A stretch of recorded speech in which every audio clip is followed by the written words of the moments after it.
नमस्कार दोस्तों, मेरा नाम अभिषेक है और मैं प्रभात एग्जाम के करंट अफेयर शो के 102nd एपिसोड में आप सभी का स्वागत करता हूं। तो चलिए शुरुआत करते हैं आज की वीडियो से। नंबर 1, भारत ने नव विकास बैंक की सदस्यता का विस्तार करने का किया समर्थन। भारत ने हाल ही में नव विकास बैंक यानी कि NDB की सदस्यता का विस्तार करने का समर्थन किया है। इस बैंक की स्थापना भारत और अन्य ब्रिक्स देश जैसे कि ब्राज़ील, रूस, भारत, चीन और दक्षिण अफ्रीका ने की थी। भारत ने क्षेत्रीय संतुलन पर भी जोर दिया है।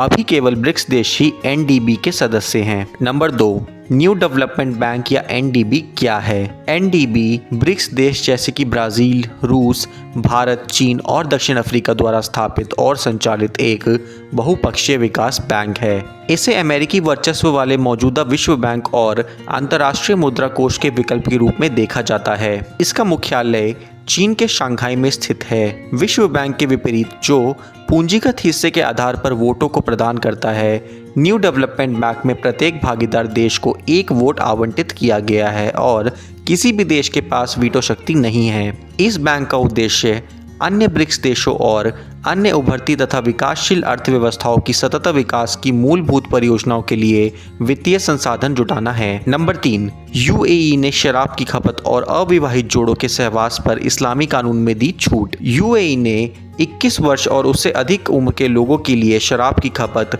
बिक्री और शराब रखने के लिए निर्धारित दंड को हटाकर शराब की खपत पर प्रमुख प्रतिबंध हटा दिए हैं। इस 7 नवंबर 2020 को संयुक्त अरब अमीरात यानी कि UAE ने देश के इस्लामी व्यक्तिगत कानूनों में एक बड़ी छूट देने की घोषणा की थी, जिसमें ऐसी विभिन्न गतिविधियों को अनुमति दी गई है जिन्हें पहले प्रतिबंधित किया गया था, जैसे कि शराब प्रतिबंधों को ढीला करना और अविवाहित जोड़ों को साथ रहने की अनुमति देना। व्यक्तिगत कानूनों में यह प्रमुख छूट देश के बदलते हुए दृष्टिकोण को दर्शाता है। इसका उद्देश्य पश्चिमी पर्यटकों, व्यापारियों और अन्य पश्चिमी लोगों के सामने UAE को आदर्श स्थान के तौर पर पेश करना है। हालांकि अब तक दुबई जैसे कुछ शहरों में अधिकारियों ने इस कानून में विदेशियों के मामले में आमतौर पर कुछ छूट दी थी। इस संबंध में फिर भी हमेशा सजा का खतरा बना रहता था। नंबर 4, राष्ट्रीय शिक्षा दिवस। भारत सरकार ने वर्ष 2008 में मौलाना अबुल कलाम आज़ाद की जयंती को राष्ट्रीय शिक्षा दिवस के रूप में मनाए जाने की घोषणा की थी। मौलाना अबुल कलाम आज़ाद देश के पहले शिक्षा मंत्री थे।